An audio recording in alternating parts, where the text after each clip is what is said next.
শুনছেন গল্প স্বল্প 107 FM রেইনবোতে।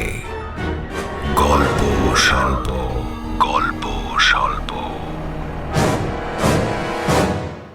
গল্পের সব চরিত্র ও ঘটনা সম্পূর্ণ কাল্পনিক। বাস্তবের সঙ্গে কোনো মিল থাকলে তা কাকতালীয়। গল্পে অপরাধ ও সহিংসতার উল্লেখ থাকলেও তা কেবল সাহিত্যিক প্রয়োজনে ব্যবহৃত হয়েছে। কোনো ধরনের অপরাধমূলক কার্যকলাপকে সমর্থন বা উৎসাহিত করার উদ্দেশ্য নেই। গল্পে উল্লিখিত ভুল ধারণা ও কুসংস্কার কারও বিশ্বাস বা সংবেদনশীলতাকে আঘাত করার জন্য নয়। FM রেইনবো কলকাতা এগুলি সমর্থন করে না। 107 FM রেইনবোতে গল্প স্বল্পতে আজ শুনবেন সায়ংতরী ঘোষের লেখা পূর্ণগ্রাস। সায়ংতরী ঘোষের জন্ম শিল্পনগরী আসানসোলে। পদার্থবিদ্যায় স্নাতকোত্তর ও গবেষণার পর বর্তমানে তিনি একজন অধ্যাপিকা। স্কুল জীবনে মায়ের উৎসাহে তার লেখালেখির হাতেখড়ি। কলকাতা ও মফস্বলের নানা লিটল ম্যাগাজিন ও পত্রপত্রিকায় তাঁর লেখা গল্প কবিতা প্রকাশিত হয়েছে। সেরা নির্বাচিত হয়েছেন একাধিক প্রথম সারির সাহিত্য প্রতিযোগিতায়।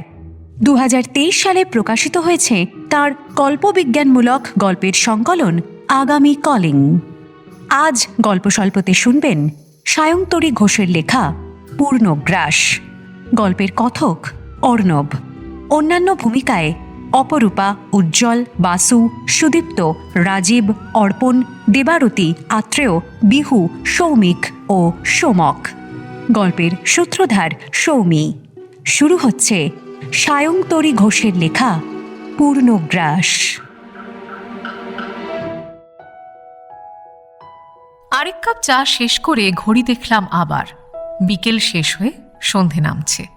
গুটি গুটি অন্ধকার নামছে কুন্দনগিরি শহরের আশেপাশের এই গ্রামগুলোতে। দিগন্ত ছোঁয়া চড়াই উতরাই ঘাস জমিতে সরসর করে বইছে উত্তুরে হাওয়া। যে পাহাড়ের সারিটা পিচ রাস্তাটার পাশে ঢেউ খেলিয়ে রয়েছে, সেই পাহাড় চূড়ার শিব মন্দিরে ঢং ঢং করে ঘণ্টা বেজে উঠল। সন্ধে হচ্ছে, অথচ রণজিৎ সাউয়ের পাত্তা নেই। ভাবলাম এই বেলায় এই দিকের খবর একবার স্যারকে জানিয়ে রাখা ভালো। একবার রিং হতেই স্যার ফোন ধরলেন। বলো অহনা, কি খবর? কাজ এগুলো কিছু? হ্যাঁ স্যার, এক জায়গায় ওয়েট করছি এখন। একজনের আসার কথা, লোকাল থানার এক সাব ইন্সপেক্টর। ইন্সপেক্টর? একেবারে থানায় ঢুকে পড়েছো নাকি হে? থানায় না গেলে ভেতরের খবর পাবো কি করে বলুন? এ লোকটা আমার কলেজের এক ক্লাসমেটের খুড়তুতো দাদার বন্ধু, দেহলি আউটপোস্টের সাব ইন্সপেক্টর। পুরনো কন্ট্যাক্ট হাতরে অনেক কাঠখড় পুড়িয়ে এর ফোন নাম্বার জোগাড় করেছি এখানে আসার আগে। বেশ, বাট বি কশাস। জায়গাটা একেবারে গণ্ডগ্রাম, এটা মাথায় রেখো। Right sir. তবে আপনি চিন্তা করবেন না। অবশ্য হ্যাঁ, দুপুরে থানায় গিয়ে চড়াও হওয়াটা হয়তো ঠিক হয়নি আমার। তখন কাঁধে ঝোলানো ক্যামেরা, হাতে নোটের খাতা, এইসব নিয়ে হনহনিয়ে ঢুকতে দেখে একটু ঘাবড়ে গিয়েছিল লোকটা, এটা ঠিক। সাংবাদিক আর পুলিশের সম্পর্কটা বোধহয় দুনিয়ার সর্বত্রই আদায় কাঁচকলায়, যা বুঝলাম। থানার ওসি খুব একটা সুবিধের নয়, তাড়িয়েই দিল একরকম, জানেন। ভাগ্যিস আগে থেকে কথা বলে এসেছিলাম এই রণজিৎ সাউয়ের সাথে। নিজেই ফোন করে বলল বিকেলে এখানে আসতে। ঠিক আছে, ক্যারি অন, কিন্তু কেয়ারফুল থাকবে, okay? Please don't worry sir. দেহলির মতো অজপাড়া গায়ে এরকম একটা আশ্চর্য ঘটনা নিয়ে খোঁজ তো চালাতেই হবে। আর কন্ট্যাক্ট ছাড়া যে পুলিশের মুখ খোলা যাবে না সেটা আমি আগে থেকেই জানতাম, তাই সব ব্যবস্থা করেই এসেছি। আপনি চিন্তা করবেন না, আমি আপডেট দিতে থাকবো। ফোন রেখে দিয়ে আরেকটা চা বললাম। দেহলি গ্রামের সীমানা ঘেঁষে এই চায়ের দোকানটা কাল দেখেছিলাম, তাই রণজিৎ সাউ যখন এখানে আসতে বলল, চিনতে খুব একটা অসুবিধে হয়নি আমার। এই 3 নম্বর চায়ের ভাঁড় শেষ হতেই রণজিৎ এসে পড়ল ভটভট শব্দ করে ওর আদ্যিকালের বুড়ো বাইক হাঁকিয়ে। চায়ের দোকানদারটি উৎসুক চোখে তাকালো একবার। এলেন তাহলে? আমি তো ভাবছিলাম এবার ফেরার পথ ধরতে হবে। এত সহজে হাল ছেড়ে দিতেন বুঝি? আপনি না রিপোর্টার? রিপোর্টাররা তো শুনেছি ছিনে জোকের জাত, সহজে পিছু ছাড়ে না। তবে কিনা আমি গেও থানার মেজবাবু, আপনাদের মতো শহুরে ম্যাডামদের কি আর আমাদের পিছনে দেওয়ার সময় আছে? আছে বলেই তো একদূর ঠেঙিয়ে এসেছি নিজের উদ্যোগে।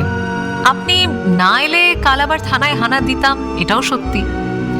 চশমাটা মুছতে মুছতে বললাম, শুরু করি? দাঁড়ান দাঁড়ান, আগে একবার চা নিয়ে নি। আর দেখবেন না আমার কথা যেন ফলো করে লিখবেন টিকবেন না কোথাও। আরেক রাউন্ড চায়ের ভাঁড় হাতে নিয়ে দুজনে এগোলাম। খানিক এগিয়ে গিয়ে একটা চ্যাটালো পাথরের ওপরে বসলাম দুজনে। রেকর্ডার চালু করে বললাম, আচ্ছা, ধ্রুব লাহার কেসটার তাহলে কোনো সমাধান হলো না? দেখুন অহনা ম্যাডাম, কেসটা যে খুব জটিল কিছু তা তো নয়, আপাতভাবে সহজ সমাধান। কিন্তু ওই দু একটা সূক্ষ্ম ব্যাপার আছে যেগুলো। আপনি প্রথম থেকে বলুন বরং, ধ্রুবজ্যোতি লাহার এই দেহলি আসা থেকে। দেহলি না, ধ্রুবরা প্রথমে এসেছিল কুন্দনগিরিতে রিসার্চের কাছে। এই যে ambient radio activity and micro environment, এই ছিল ওদের গবেষণার বিষয়। ওদের রিসার্চের কাগজপত্র সেরকমই বলছে।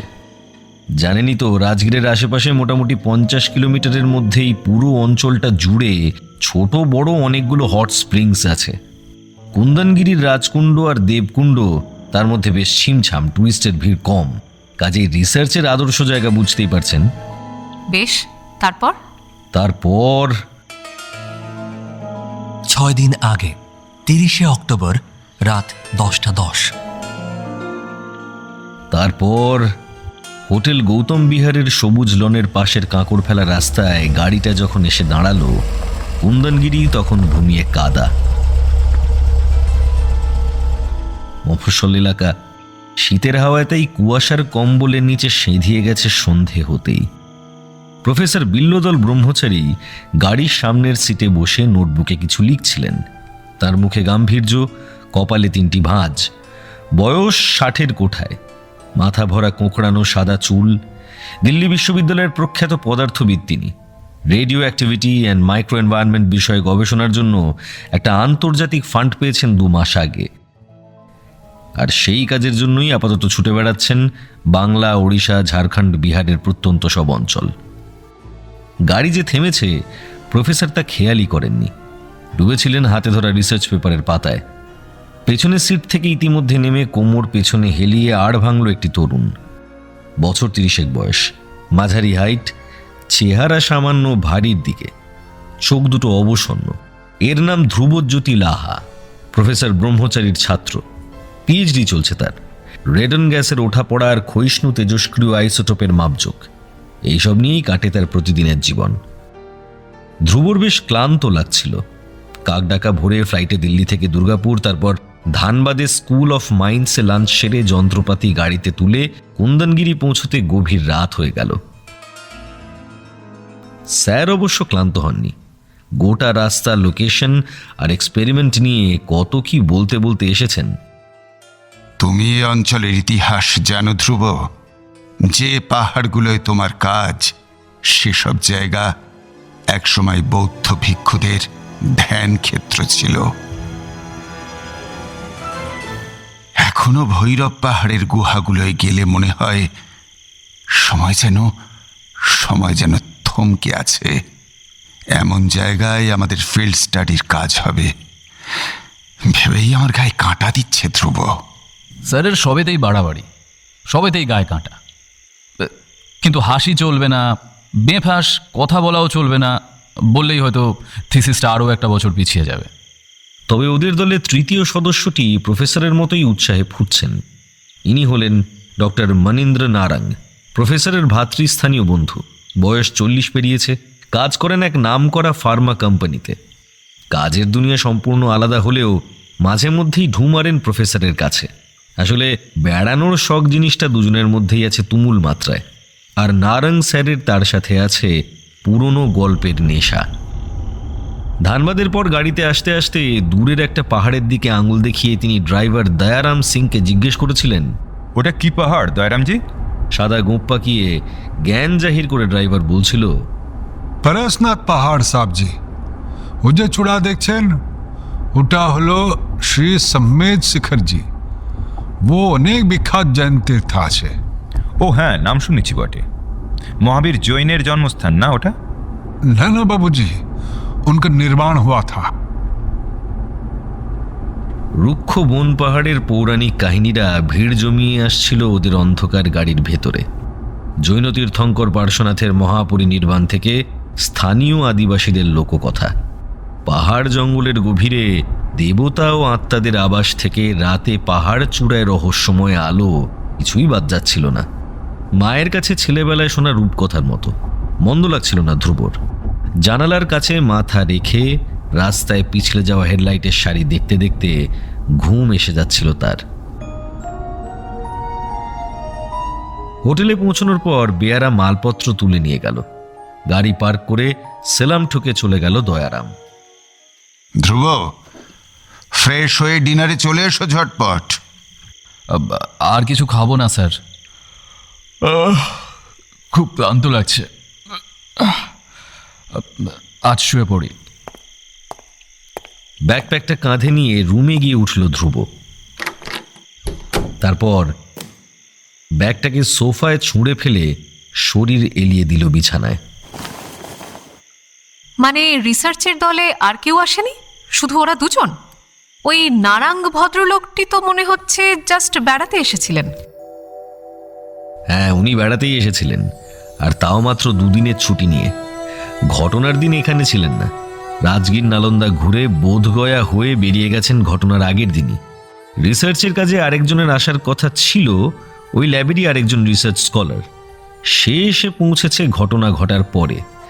তাছাড়া একজন ফিল্ড স্টাফ ছিল, সে লোকাল লোক। বেশ, তাহলে কুন্দনগিরি পৌঁছে তার পরের দিন এখানে আসে ধ্রুবরা।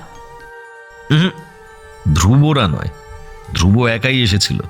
প্রফেসর আর নারায়ণ কুন্দনগিরিতেই ছিলেন, বেড়াচ্ছিলেন আশেপাশে, আর ধ্রুব এসেছিল ফিল্ড লোকেশনে। মানে শিবরাহীন টেকরিতে? উফ, সন্ধ্যের মুখে ও জায়গার নাম না নিলেই নয়। 5 দিন আগে 31শে অক্টোবর বিকেল 5:40 সন্ধে নামছে। ধ্রুব ক্যারাভ্যানের জানলার বাইরে তাকিয়ে সারা দিনটার কথা ভাবছিল। গাড়ির মধ্যে এখনো আলো জ্বালায়নি সে। গাড়ির হেডলাইটটা জ্বালানো রয়েছে। সেই আলোয় বাইরে ইতস্তত ছড়ানো ছোট্ট কাঁটা গাছের বিশাল ছায়া শুকনো হাওয়ায় দুলছে পাথুরে পাহাড়ের গায়ে। পাহাড়ের পিঠ বেয়ে নামছে কুয়াশা। কোথাও ফানেলের মতো গরম বাষ্প উঠছে মাটির ফাঁক থেকে। অক্টোবরের শেষ দিক, শীতের হাওয়া বেশ জাঁকিয়ে বসেছে, কিন্তু এখানে বাতাসে একটা অদ্ভুত উষ্ণতা, যেন মাটির তলায় গোপন আগুন জ্বলছে। ক্যারাভ্যানের জানলার ধারে বসে ধ্রুব ভাবছিল, এবারে সবকিছুই কেমন অন্যরকম। সকালেই এলাহি ব্যবস্থা দেখে চোখ টেরিয়ে গিয়েছিল ধ্রুবর। ফিল্ডে সে আগেও এসেছে, কিন্তু এরকম আয়োজন কখনো দেখেনি। সকাল সকাল হোটেলে ছিল ঢালাও ব্রেকফাস্টের ব্যবস্থা।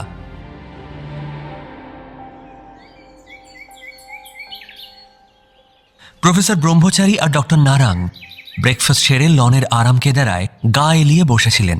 ধ্রুবকে দেখে বললেন, কি হে, এত দেরি করে উঠছো যে? আরে আমরা বুড়ো মানুষরা দিব্যি এক চক্কর ঘুরে চলে এলাম, আর তোমরা সব ইয়ং ছেলে। শোনো, কাজের প্ল্যানটা আর একবার বুঝিয়ে দিই। আমি কুন্দনগিরিতে থাকছি, এই রেস্ট হাউসে। এখান থেকেই রোজ ডেটা চেক করব। তুমি থাকবে পাহাড়ের ঢাল ঘেঁষা ফিল্ড লোকেশনে। কোথায় থাকবো স্যার? কারো বাড়িতে? না, ক্যারাভানে। বোধগয়া থেকে ক্যারাভানটা নিয়ে আসছে ভানুপ্রতাপ বলে একটা লোক, ও যাবে তোমার সঙ্গে। লোকেশনটা যাকে বলে মিডল অফ নোহোয়ারে। জায়গাটায় মাস 6 আগে নেওয়া ডেটায় সয়েল গ্যাসে অস্বাভাবিক রেডনের মাত্রা পাওয়া গিয়েছিল, সেই কারণেই এই লোকেশনটা বেছেছি। তবে কাছাকাছি লোকবসতি আছে। বাঁশুলি আর দেহলি বলে 2 গ্রাম, এই 4-5 কিলোমিটারের ডিস্টেন্স হবে। আমি একাই যাচ্ছি আপাতত। মানে ঋষি, ও কখন পৌঁছবে? কে ঋষি? আমারই আর এক স্টুডেন্ট, ঋষি গোয়েল। আমেদাবাদে বাড়ি, খুব ব্রাইট ছেলে, আর খুব সিনসিয়ার। জানোই তো ওর দাদার বিয়ে, ও ছুটি নিয়ে গেছে, আর দিন 2 পরে এসে পৌঁছবে। কেন, এই কটা দিন তুমি ম্যানেজ করতে পারবে না? তা কেন পারবো না? বলল বটে, কিন্তু ভেতরে ভেতরে একটা রাগ ফোনা তুলছিল। তার মনে হচ্ছিল, আমি চাইলে এরকম এক কথায় ছুটি বাড়িয়ে দিতেন স্যার, তাও দাদার বিয়ের মতো একটা ছেঁদো কারণে। তখন হয়তো রিসার্চ করতে গেলে কত কি ছাড়তে হয়, সেসব নিয়ে একটা গুরুগম্ভীর লেকচার ঝাড়তেন। তো যেটা বলার কথা সেটা হলো ফিল্ড লোকেশনটা কিন্তু বেশ নির্জন। দেখো, আমি এখানে ডাকলেই লোকজন পাবো কাছাকাছি। তুমি কিন্তু থাকবে একা। রাতে সাবধানে থেকো, এদিক ওদিক আবার বেরিয়ে পড়ো না।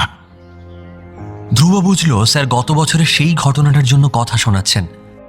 সেবার জাদুঘোড়ায় ফিল্ড ট্রিপে গিয়ে গ্রামের বাইরে হাঁটতে গিয়ে খানিকক্ষণের জন্য হারিয়ে গিয়েছিল ধ্রুব। একটা পাখির ডাক শুনে জঙ্গলের পথে যেতে যেতে পথ হারিয়ে ফেলেছিল আসলে। প্রায় ঘন্টা দুয়েক পর যখন ফিরেছিল তখন দেখে রীতিমতো খোঁজাখুঁজি শুরু হয়ে গেছে। পরে সেই নিয়ে খুব হাসাহাসি হয়েছিল দলের সকলের মধ্যে। পাশের ল্যাবের মিতালি ন্যাকা গলায় ইনিয়ে বিনিয়ে ফেরার পথেই ট্রেনে তাকে বলেছিল, ইস, তুমি কি করে ওরকম হারিয়ে গেলে গো ধ্রুব? আমি তো ভাবতেই পারছি না। তারপর জাদুঘোড়া থেকে দিল্লি ফিরে একদিন যখন ইউনিভার্সিটি ক্যান্টিনের ছেলে অবধেশ ধ্রুবকে বলল, का ध्रुव दादा इतना लेट? कैंपस में भी जंगल के रास्ते भटक गए थे क्या? তখন ধ্রুব বুঝল ব্যাপারটা আর কারো জানতে বাকি নেই। গোটা ডিপার্টমেন্টে ঢিঢি পড়ে গেছে। 7-8 বছর ধরে ইউনিভার্সিটিতে পিএইচডি শেষ করতে পারে না এরকম লোকের সংখ্যা শূন্য। সেই ছাত্রের পথ হারানোর কাহিনী মুখরোচক হবে বই কি। তবে লোকজনের আর চোখের দৃষ্টি, চাপা হাসি আর বাঁকা কথায় সে এখন অভ্যস্ত হয়ে গেছে। তাই স্যারের কথাটা গায়ে না মেখে সে বলল, আপনি চিন্তা করবেন না স্যার, আমি সাবধানে থাকব। যেন ভানুপ্রতাপ বলছিল আমাদের, এখানে নাকি অদ্ভুত সব আওয়াজ শোনা যায় মাঝে মাঝে পাহাড় থেকে। সত্যি নাকি এটাও স্যারের ফন্দি, নতুন আর একটা হাসির খোরাক জোগাড় করার? কিরকম? এসব বুলশিট, বুঝলে? নারাং বললেন হাত নাড়িয়ে। ভয় দেখিয়ে ফাঁকিবাজির চেষ্টা তোমাকেও বলবে। কান দিও না। কখনো অট্টহাসির মতো, কখনো হাঁপানি রোগীর শ্বাস প্রশ্বাসের মতো শব্দ নাকি হাওয়ায় ভেসে আসে। রাবিশ। হ্যাঁ, তাই হবে। তবে লোকাল লোকজন ওদিকে অতটা ঘেঁষে না। তাই তাই বলছি, তুমি একটু সাবধানে থেকো। নিশ্চয়ই, ওসব হয়তো হাওয়ার শব্দ। পাহাড়ি জায়গা ওরকম হয়। বলেছিল ধ্রুব। কথাটা অন্তর থেকেই নিজেকে বুঝিয়েছিল সে। দুপুরে লাঞ্চ সেরে দুটো ক্যারাভান নিয়ে ওরা রওনা হলো।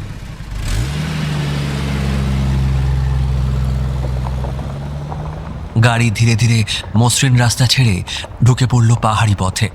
শুকনো ধূসর ল্যান্ডস্কেপে ব্যতিক্রম বলতে কোথাও কোথাও বুক অব্দি লম্বা ঘাসের বন, কোথাও আবার ইতস্তত খেজুর গাছের সারি। ড্রাইভার ভানুপ্রতাপ মাঝবয়সী লোক, মুখে লালচে দাড়ি, চোখে সতর্কতা। সে শুধু ড্রাইভার নয়, ফিল্ড স্টাফও বটে। কিন্তু লোকটার হাবে ভাবে অদ্ভুত একটা অনিচ্ছা। গোটা রাস্তা একটাও কথা বলেনি সে, যেন কাজটা তার তেমন পছন্দের হয়নি। এমন একটা গোমড়ামুখ লোকের সাথে এতগুলো দিন কাটাবে কি করে ধ্রুব? 40 মিনিট পরে গাড়ি বাঁধানো রাস্তা ছেড়ে একটা উঁচু নিচু পাথুরে পথ ধরল। তারপর মিনিট 10 গোঁত্তা খেয়ে থামল কাঁচা রাস্তার শেষ একটা মাঝারি টিলার পায়ের কাছে। ভানু বলল, बाबूजी, এখানে ক্যারাভান থাকবে, इसके बाद और रास्ता नहीं है। অগত্যা সেখানেই গাড়ি থেকে নামল ধ্রুব। জায়গাটা যেন নিস্তব্ধতার এক দীর্ঘশ্বাস। হাওয়া ভারী হয়ে আছে শুকনো ধুলো আর ঝিম ধরা ধোঁয়ায়। সারাদিনের তীব্র রোদে যেন আকাশও এবার ক্লান্তিতে ঝুলে পড়েছে। চারিদিকে অগুন্তি পাথরে টিলা, শুষ্ক ঝোপঝাড় আর ফাটল ধরা মাটি। আরও দূরে দেখা যায় নিচু পাহাড়ের রেখা। ভানু বেশি কথা না বলে কাজে হাত দিল। 3টে ডিটেক্টর সেট করতে করতে প্রায় 5টা বেজে গেল। আজ এই পর্যন্ত থাক, সোলার লাইটগুলো কাল লাগানো যাবে। আচ্ছা ভানু, ডিনারের কি ব্যবস্থা? কি রান্না করবে আজ? আমি রাতে থাকবো না বাবু, আমার ভাতিজা আসবে একটু পরে। আপনার রাতের খাবার দিয়ে আমাকে নিয়ে যাবো ওর বাইকে। তবে চিন্তা করবেন, আমি সকাল 10টার আগে চলে আসব, কিন্তু বিকালে 5:30টার পরে আর থাকবো না। আপনিও আমাদের ঘরে চলে আসতে পারেন বাবু, আমার গ্রাম কাছেই আছে। রাতের পর এদিকের হাওয়া একদম ভালো না। হ্যাঁ, ধুর, তা হয় নাকি? আমার তো রাতের ডেটা নিতে হবে। আর হাওয়া ভালো না মানে? সে তো গাড়ি নেবার সময় বলে দিয়েছিলাম আমি। আগেই বলে নিয়েছিল, কিন্তু স্যার যে তাকে বললেন ভানু 24 ঘন্টা থাকবে, তার মানে ইচ্ছে করেই চেপে গেছেন। ফোন করে জিজ্ঞাসা করতে গেলেই এখন 5টা কথা শোনাবেন, বলবেন ফিল্ডে এসব একটু হয়। Can't you manage? তোমার ভয়টয় লাগছে নাকি হে? হ্যাঁ, থাকবে না বললে কি হয়? কেন থাকবে না? আপনি বা কেন এই জায়গাটা বাছলেন আস্তানা হিসাবে? হ্যাঁ, আমরা ওই পাহাড়টাকে কি বলে জানেন? शिवराहिन टेकरी। हम लोग उधर नहीं जाते बाबूजी। যারা যায় তাদেরকে শয়তান নজর দিয়ে দেয়। সুস্থ লোক 3 দিনের চোরে রক্ত বমি করে মরে যায়। পোয়াতি মেয়েরা হয় তড়পে তড়পে মরা বাচ্চা বিয়ে, নয়তো নিজেরা মরে যায়। হ্যাঁ, মরা বাচ্চাগুলোকে দেখলে বুঝবেন সব দানর অবতার আছে। 3টে হাত, একটা চোখ, কিংবা ছোট্ট শরীর, বিশাল মাথা। ধ্রুব স্তব্ধ হয়ে গিয়েছিল সে কথা শুনে। আর আটকাতে পারেনি লোকটাকে। ঠিক 5:30টায় একটা 2 বাটির টিফিন ক্যারিয়ার ওর হাতে ধরিয়ে দিয়ে খ্যাংড়া কাঠির মতো একটা ছেলের মোপেডে চড়ে আঁকা বাঁকা ভাঙাচোরা পিচ রাস্তা ধরে দিগন্তে মিলিয়ে গেল ভানু। তখন রাগ হলেও ততটা অস্বস্তি হয়নি ধ্রুবর। কিন্তু এখন সন্ধ্যার অন্ধকার যেন গাঢ়তর হয়ে উঠছে। এখন শেষ কথাগুলো মনে পড়ে বুকের ভেতরটা তীর করে কেঁপে উঠল যেন। এ কি জায়গা বাঁচলেন স্যার? কি জন্যই বা পাঠালেন ওকে একা?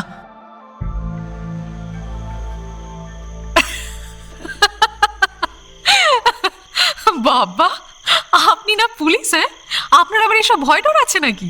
কেন থাকবে না? কেন পুলিশ কি মানুষ নয় নাকি ম্যাডাম?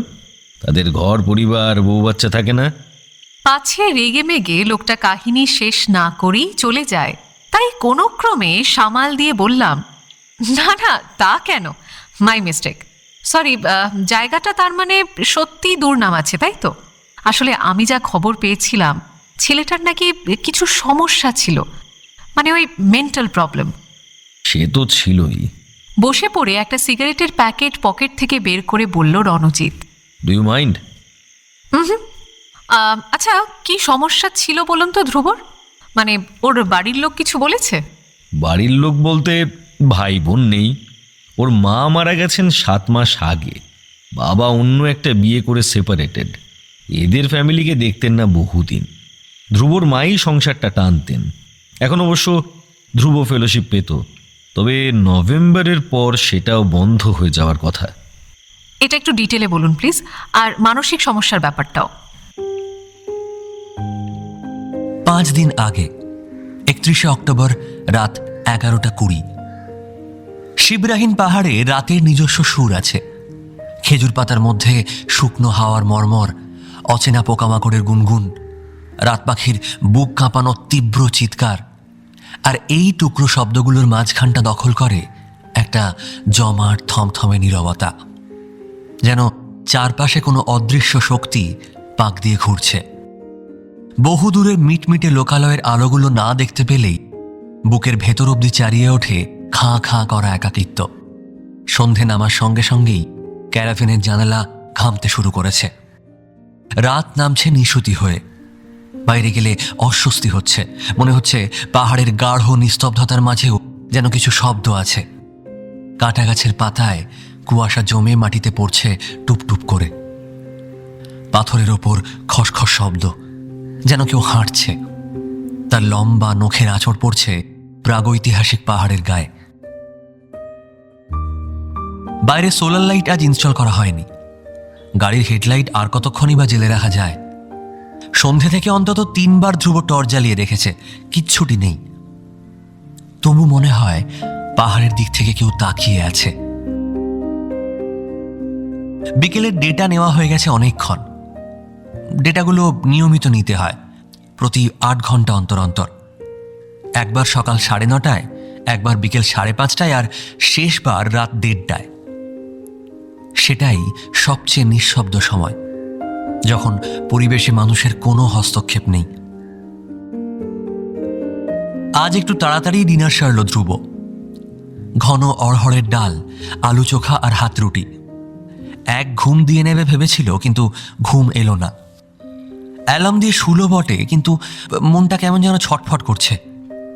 হয়তো এই রাক্ষসের নীরবতার তীব্রতায় তার দম বন্ধ লাগছে। কারোর সাথে কথা বলবে, ফোনে টিম টিম করছে নেটওয়ার্ক। এত রাতে কাকেই বা ফোন করবে সে? কার ঘুম ভাঙাবে? রাত দুপুরে ফোন করার মানুষগুলো তো ওকে ছেড়ে চলে গেছে। মেহুলির মুখটা হঠাৎ মনে পড়ল। মাথার বাঁ দিকটায় একটা ব্যথা দাপিয়ে উঠল তক্ষুনি। মেহুলিকে ধরে রাখার সত্যিই কোনো পথ ছিল না ধ্রুবর কাছে। মনে পড়ল গত বছর পুজোয় মেহুলি কেমন আঁকড়ে ধরেছিল ওকে চিলেকোঠার ঘরটায়। ছাড় মেহুলি, এখানে নয়। মা দেখলে সর্বনাশ হবে যে। না, তুমি বলো, তুমি বলতেই হবে কেন দিলে না ব্যাংকের পরীক্ষাটা? আমি নিজে ফর্ম ভরলাম তোমার, আর তুমি। ওসব পরীক্ষা দিলেই কি পাওয়া যায় রে? কত লোকে কত প্রিপেয়ার করে জানিস? তাহলে তুমিও প্রিপেয়ার করো, তোমার অত খাটতেও হবে না। তুমি তো ব্রিলিয়েন্ট ছেলে ধ্রুবদা, তোমার একটু দেখলেই হয়ে যাবে। আর আমার রিসার্চ, আমার পিএইচডি? আর কতদিন ধ্রুবদা, আর কতদিন? একটা দুটো নয়, 7-7টা বছর চলে গেল, আর কতদিন বলো? উত্তরটা জানা ছিল না ধ্রুবর, তাই মাথা নিচু করে মুখ বুজেছিল সে। আগুনের স্ফুলিঙ্গের মতো ছিটকে চিলেকোঠা থেকে বেরিয়ে গিয়েছিল মেহুলি। সেদিন মেহুলিকে বলতে সাহস হয়নি যে গত 3 বছরের সব কাজ তার ফেলা গেছে যন্ত্রের দোষে। ছোট নাগপুর অঞ্চলে পরিবেশ পর্যবেক্ষণের সঙ্গে রেডিয়েশন মনিটরিং এর গবেষণা ছিল ওর ড্রিম প্রজেক্ট। পূর্ব সিংভূমের জাদুঘোড়া এলাকায় কত রাজ্যে জেগেছে সে। গ্রানাইট শিলায় প্রাকৃতিক তেজস্ক্রিয় বিকিরণ ও মাইক্রোক্লাইমেটের সম্পর্ক বুঝতে দিন রাত এক করে ডেটা নিয়েছে। ঋষিও ছিল ওর সাথে। ঋষির মাইক্রো এনভায়রনমেন্টের কাজটা কি সুন্দর করে শেষ হলো। কপালের দোষে নষ্ট হলো শুধু ধ্রুব রেডিয়েশনের সব ডেটা। স্যার চাইলে হয়তো দুজনেরই থ্রিসিস করিয়ে দিতে পারতেন, কিন্তু প্রফেসর বিলবদল ব্রহ্মচারী নাকি এসব আনএথিক্যাল কাজ করেন না। ঋষির ডেটায় ধ্রুবকে ভাগ দিলে তা হতো অনৈতিক। পেপার হলো তাই শুধু ঋষির, আর ধ্রুব সিনিয়র হওয়া সত্ত্বেও তার পিএইচডি এখন 20 বাও জলে। এখন একা একা শুয়ে শুয়ে বুকের ওপর মেহুলির নরম হাত দুটো সেই শেষ ছোঁয়াটুকু যেন অনুভব করতে পারল ধ্রুব। একটা দীর্ঘশ্বাস পড়ল তার বুক ভেঙে, আর তক্ষুনি অপ্রত্যাশিত আগন্তুকের মতো ফোনটা বেজে উঠল। না, মেহুলি নয় অবশ্যই, ঋষি। ও, আজ তো ঋষির দাদার বিয়ে। ও জেগে আছে, তাই হয়তো। একটু ইতস্তত করেই ফোনটা ধরল ধ্রুব। হ্যালো। क्या हाल है दादा? पहुंच गए? All set? হ্যাঁ, মোটামুটি। कैरावन जबरदस्त थे सर ने बोला। दारुण ব্যাপার দাদা। হ্যাঁ, বেশ ভালোই। আর জায়গাটা কেমন? বেশ ফাঁকা জায়গা। তোমার ওদিকে কেমন চলছে? এই তো বিয়ে মিটলো। 2 দিন ধরে প্রচুর খাটনি গেছে। বাড়িতে বিয়ে, বুঝতেই পারছো দাদা। তার উপরে থিসিস লেখা চলছে। দপ করে জ্বলে উঠে ধ্রুব বলল, থিসিস? তুমি লিখছো নাকি? স্যারই তো বললেন জানুয়ারিতে জমা দেব, টার্গেট করছি। 3 মাসে হয়ে যাবে না বলো? জমা দিয়েই শান্তি। পিএইচডি শেষ। উফ। জাপানের ওয়াকিনাওয়া ইনস্টিটিউটের সেই ম্যাডাম এসেছিলেন না গত বছর, ডক্টর নাকামুরা, ওনাকে লিখবো ভাবছি পোস্ট ডক্টরেটের জন্য। ধ্রুবদা, তুমিও থিসিসের কাজ গুটিয়ে ফেলেছো নিশ্চয়ই? এখানকার কাজ মেটাই আগে। আচ্ছা, রাখছি এখন, অনেক রাত হলো। থিসিস? সত্যিই পিএইচডি শেষ হয়ে গেল ঋষির। জাপানে যাবে, আরো বড় বড় রিসার্চ করবে। আর আমি? আর ভাবতে পারল না সে। বালিশে মুখ গুঁজে ডুকরে কেঁদে উঠল হাও হাও করে। এখানে সে কাঁদতেই পারে, এখানে তো আর কেউ দেখছে না। বুঝতেই পারছেন সমস্যা ওর অনেক ছিল, তা থেকে সব কথার ব্যাখ্যা মেলে না। কিছু কিছু এমন ঘটনা আছে, অবাস্তব ব্যাপার যাকে বলে, বুঝলেন তো। যেমন ধরুন, কি ম্যাডাম শুনছেন তো, নাকি ঘুম পাচ্ছে আপনার? না না, শুনছি স্যার, আমি শুনছি। ভাবছিলাম ছেলেটার কথা আসলে সো ডিসঅ্যাপয়েন্টিং, কিন্তু কিসের ব্যাখ্যা মেলে না বলছিলেন যেন?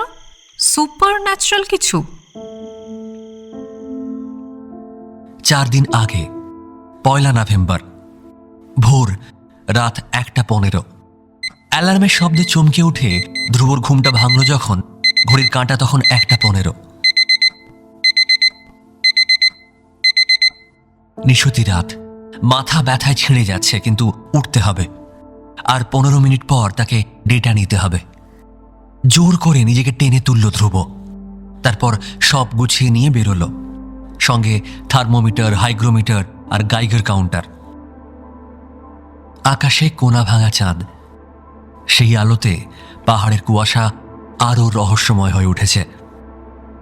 কেউ কোথাও নেই, কেবল থোকা থোকা কাঁটা ঝোপে ঝিঁঝি ডাকছে একটানা।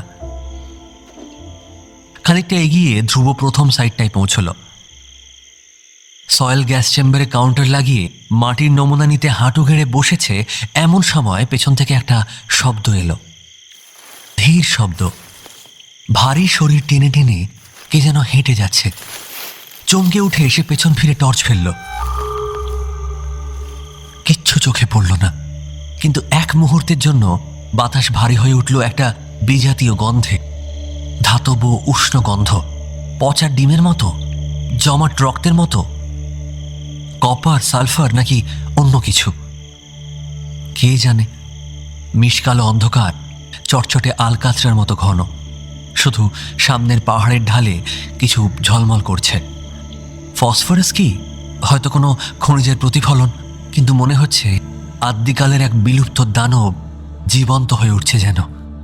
তার শরীরের উষ্ণতায় মাটিতে, তারই আগুনের নিঃশ্বাসের পোড়া গন্ধ হাওয়ায়।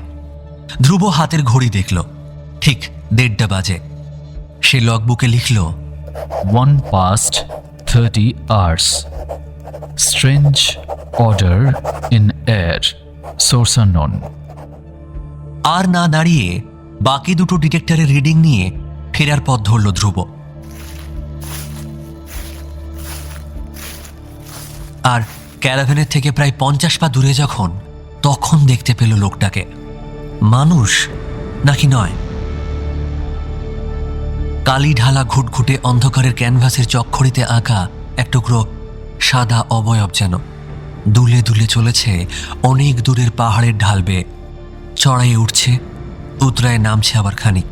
দিকভ্রান্ত, শ্লথ গতি, যেন পথ ভোলা কোনো প্রেতাত্মা ঘরে ফেরার উপায় পাচ্ছে না। ধ্রুবর মনে হলো যেন হাওয়া থেমে গেছে, থেমে গেছে ঝিঁঝির ডাক।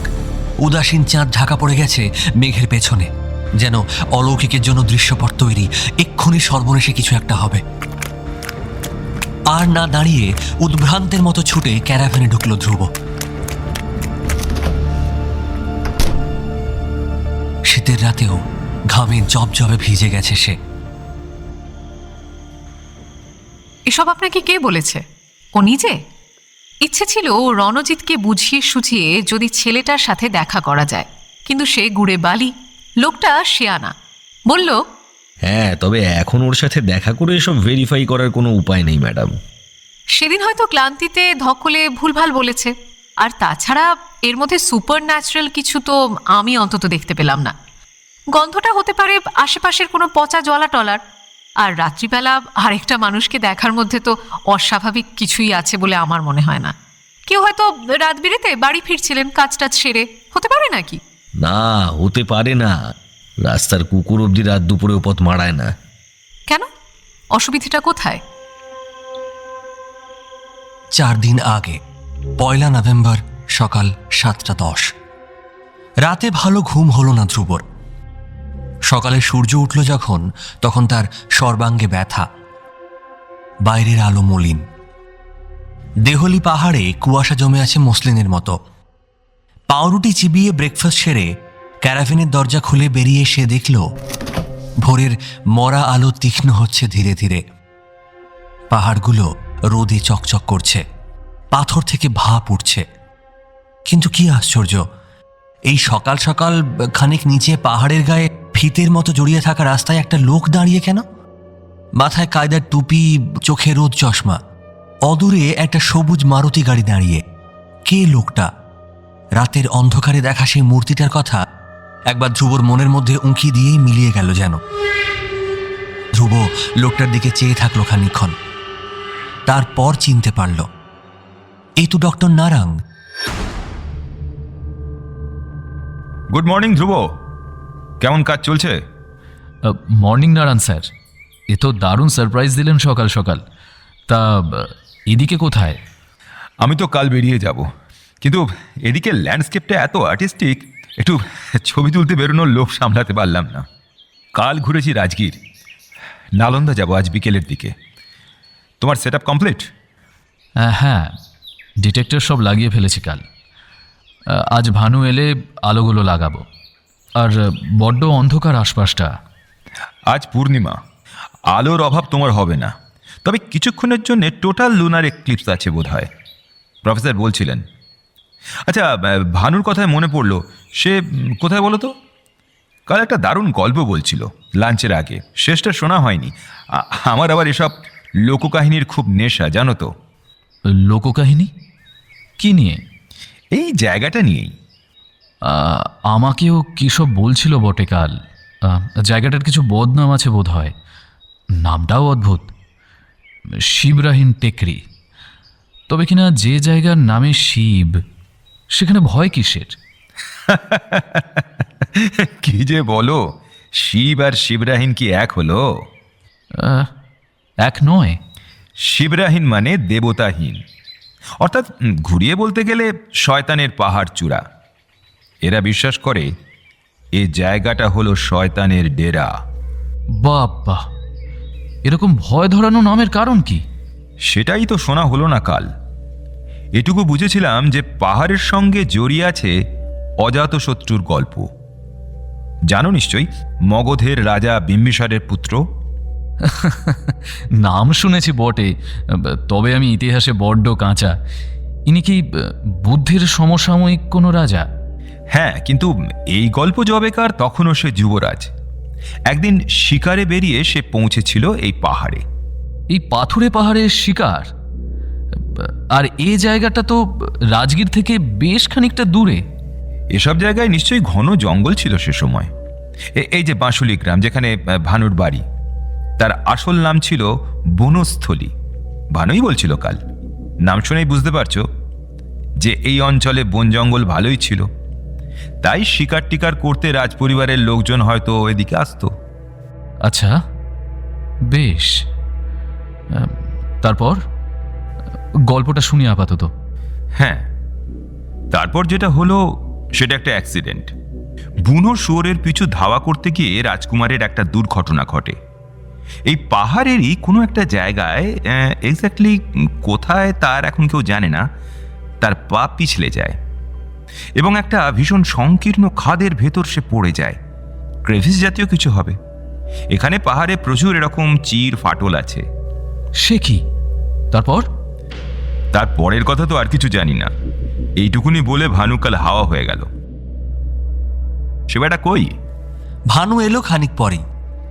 আজ সে ধুতি পরে দেহাতি সাজে এসেছে। ধ্রুবকে বেঁচে পড়তে থাকতে দেখে সে খানিক অবাক হয়েছে বলেই মনে হলো। হয়তো আশা করেছিল ধ্রুব চোখ উল্টে হাত পা ছড়িয়ে পড়ে থাকবে খোলা মাঠের মধ্যে। কালো কফি নিয়ে ওরা বসলো ক্যারাভেনের কাছের একটা গাছের ছায়ায়। এই সকালেই সূর্যের তেজ রীতিমতো বেড়ে উঠেছে। পাথরগুলো থেকে আবার ধোঁয়া উঠছে ঝিম ধরানো গন্ধ ছড়িয়ে। নারাং ঘাম মুছে বললেন, ভানু, তোমার গপ্পটা শেষ করো দেখিনি। সেই যে রাজপুত্র অজাতশত্রু কোথায় পড়ে গিয়েছিল। রাজকুমার যেখানে পড়েছিল, লোকে বলে সে জায়গাটা এত সরু আর এত গহরা যে নিচে নামলে আলো হারিয়ে যায়। কোনো রকমে মানে किसी तरह সেখান থেকে বেঁচে ফিরেছে, কিন্তু उसके बाद নাকি বদলে যায় রাজকুমারের স্বভাব। একটা নিষ্ঠুরতা কোথা থেকে এসে যেন বাসা বাঁধে তার ভিতরে। তারপর সে নিজের বাবাকে সিংহাসন থেকে সরায়, তাকে বন্দি করে রাখে, না খাইয়ে মেরে ফেলে। সব বৌদ্ধ সন্ন্যাসীদের ওপরও ভয়ানক অত্যাচার চালায়। কিন্তু আমি জানতাম তো অজাতশত্রু নিজেই বৌদ্ধ ছিলেন? ছিলেন তো বাবুজি, পরে হয়েছিলেন। যেমন নাটকের মতো এই নির্মম অত্যাচারে শুরু হয়েছিল, ঠিক উসি তরহ নাটকের মতো তা শেষও হয়ে গিয়েছিল। শুনেছি রাজা বিম্বিসারের মৃত্যুর পর অজাতশত্রু তার শরীর নিয়ে মস্করা করতে চেয়েছিল।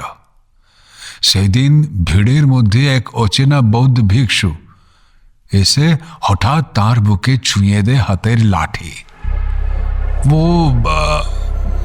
क्या कहते हैं, जस्टी होता है ना, जस्टी, हाँ वो আর সঙ্গে সঙ্গে অজাতশত্রু অজ্ঞান হয়ে পড়ে যান। তারপর ধ্রুব মন্ত্রমুগ্ধের মতো জিজ্ঞাসা করে, তারপর জেগে উঠে কাঁদতে কাঁদতে বলে, আমি পিতৃহন্তা, আমি নিজের ধর্ম ধ্বংস করেছি।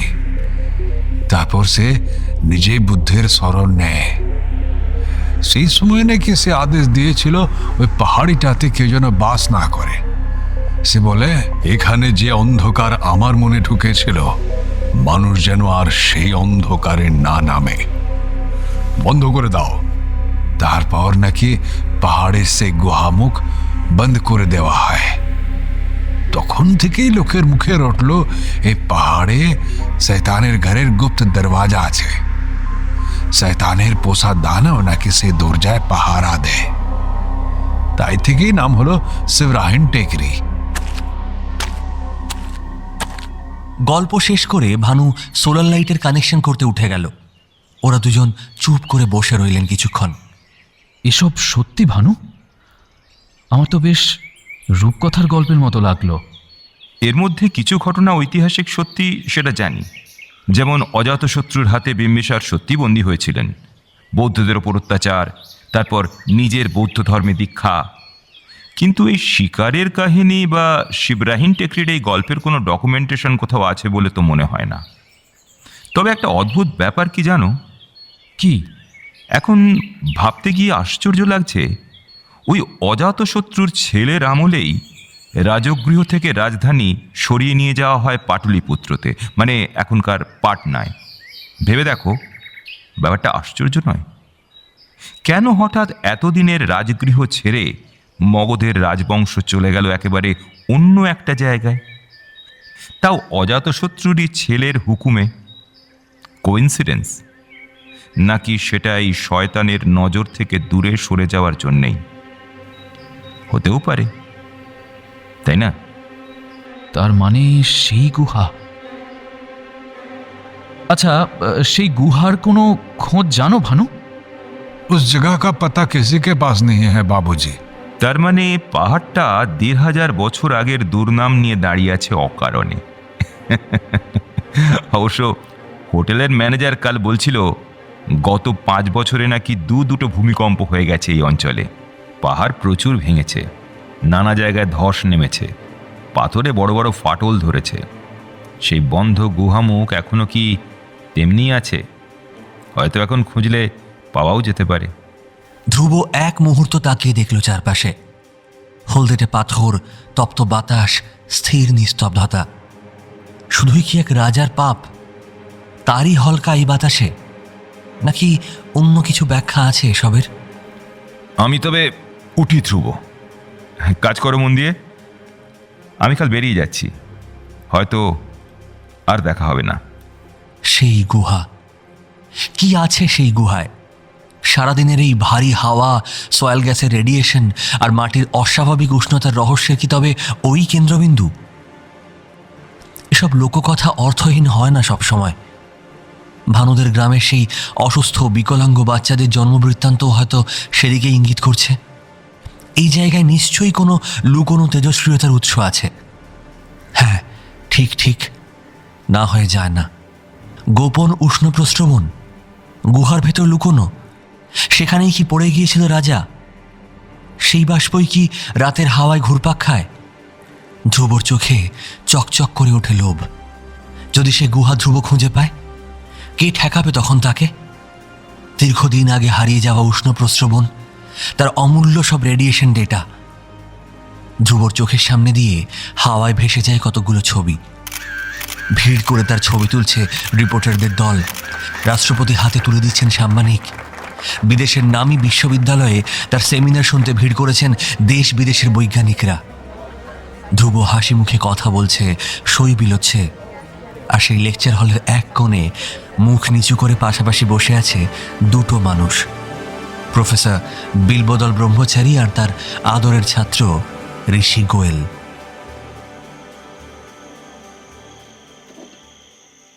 এই ভানু লোকটাকে আপনারা জেরা করেছেন ভালো করে? হ্যাঁ, কেন করব না?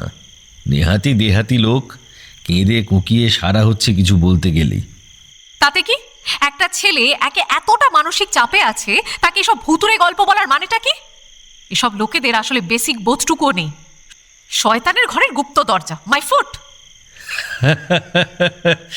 ম্যাডামের কি তবে আমার রোগটা ধরলো? মনে হচ্ছে ধ্রুব নির্দোষ? আগে না, আপনার মনে হচ্ছে ঘটনার পেছনে অলৌকিকের হাত আছে, আমার তা মনে হচ্ছে না। আমি বোঝার চেষ্টা করছি একটা ছেলে কত দূর চাপে পড়লে এমন কাণ্ড ঘটাতে পারে। আপনাদের ভানু প্রতাপ সেক্ষেত্রে দায় এড়াতে পারে কি? আরে ম্যাডাম, ভানু কি জানতো যে ধ্রুবর জীবনে কি চলছে? সে নেহাত গল্পের খাতিরেই। বুঝেছি। তারপর কি হলো বলুন। সে রাত্রেই কি? না, কিন্তু সে রাত্রের ঘটনাটাও কিছু কম আশ্চর্য নয়। 4 দিন আগে 1 নভেম্বর বিকেল, মধ্যরাত, সময়ের হিসেব গুলিয়ে গেছে। বড় বড় শ্বাস নিচ্ছিল ধ্রুব। কী সব হচ্ছে তার সাথে, কেন হচ্ছে? আজ সকাল 11:30টায় প্রফেসর ফোন করেছিলেন, তখনও কিন্তু এতটা ঘেঁটে যায়নি তার চিন্তাভাবনা। স্যার জানতে চাইলেন, ধ্রুব, ডেটা ঠিক মতো রেকর্ড করেছো তো? কোনো অসুবিধা হয়নি? না স্যার, কিন্তু রাতে এক অদ্ভুত গন্ধ পেয়েছিলাম। কোনো সয়েল গ্যাস হয়তো। কাল ভাবছি আমি নিজে আসবো জায়গাটা একবার সরেজমিনে দেখতে। সোলার লাইটের কাজ শেষ করে 12টা নাগাদ এক কাপ চা নিয়ে বসল ধ্রুব।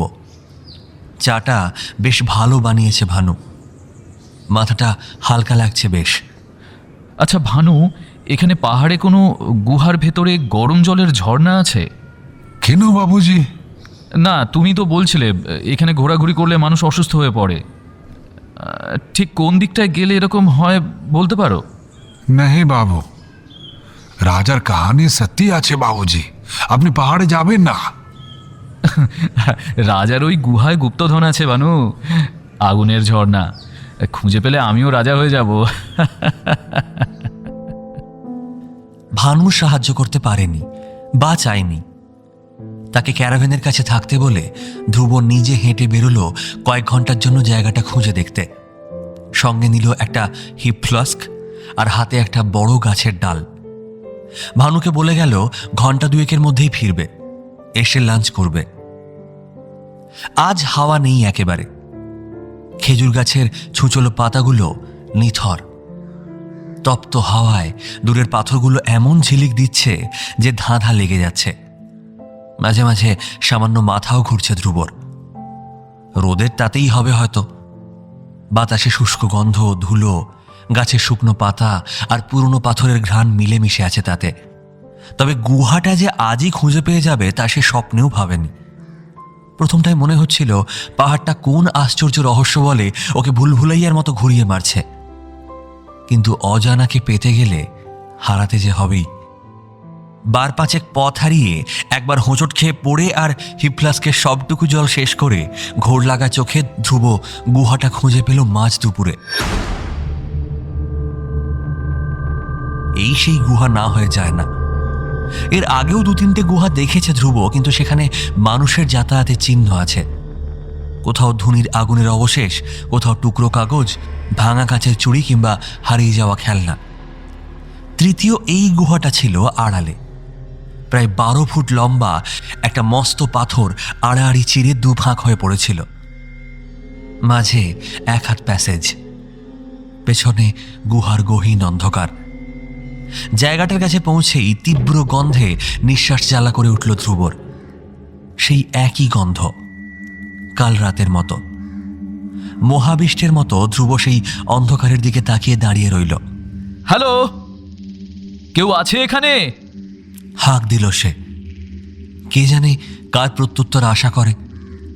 ওর কণ্ঠস্বর অনন্ত থেকে ধাক্কা খেয়ে ফিরে এলো বিকৃত হয়ে। হ্যালো হ্যালো, কেউ আছে এখানে? কেউ আছে এখানে?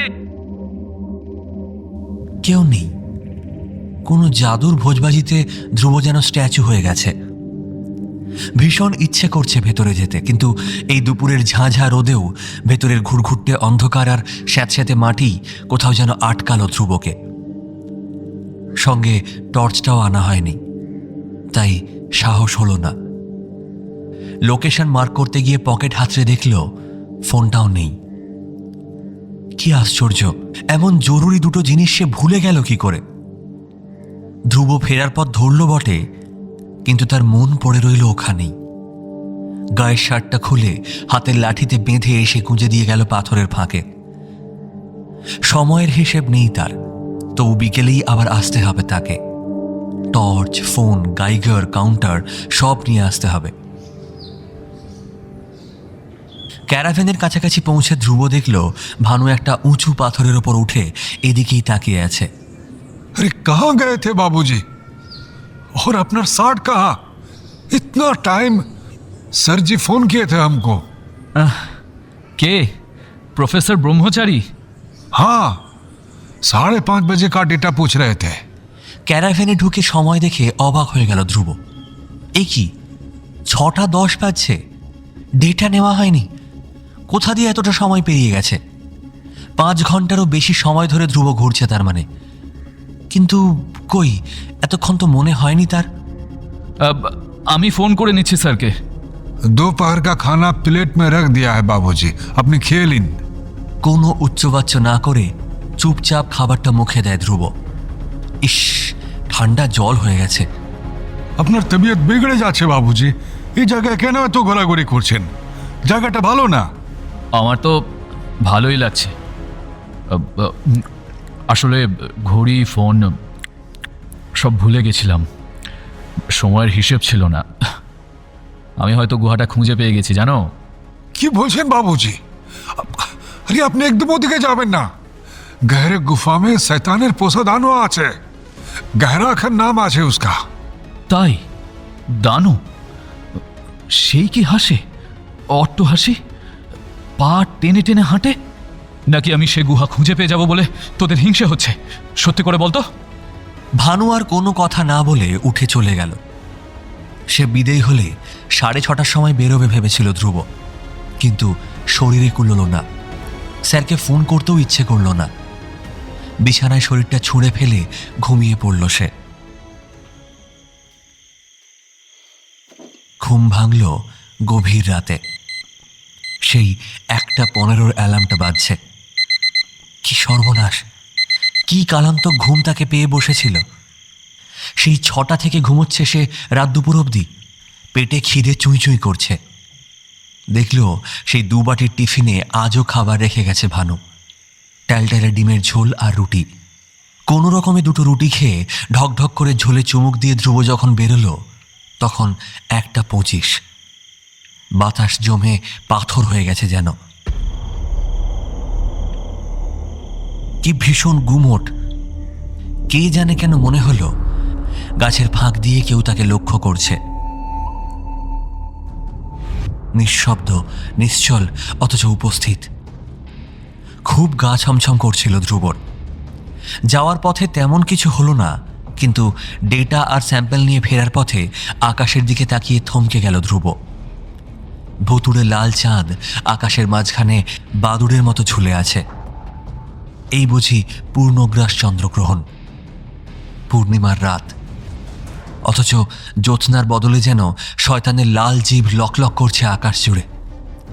নির্বাক হয়ে খানিক চেয়ে রইল সে। তারপর চোখ নামাতেই সে দেখল ভানুকে। হ্যাঁ, ভানুই বটে। পরনে সেই আধময়লা ধুতি খাটো করে পরা। ক্যারাভ্যানের কাছে গাছতলায় সেই চ্যাপ্টা পাথরটার ওপর বসে আছে। ঠিক সকালের গল্প বলির মতো ভঙ্গি। কিন্তু এত রাতে এখানে? ভানু, তুমি এখানে?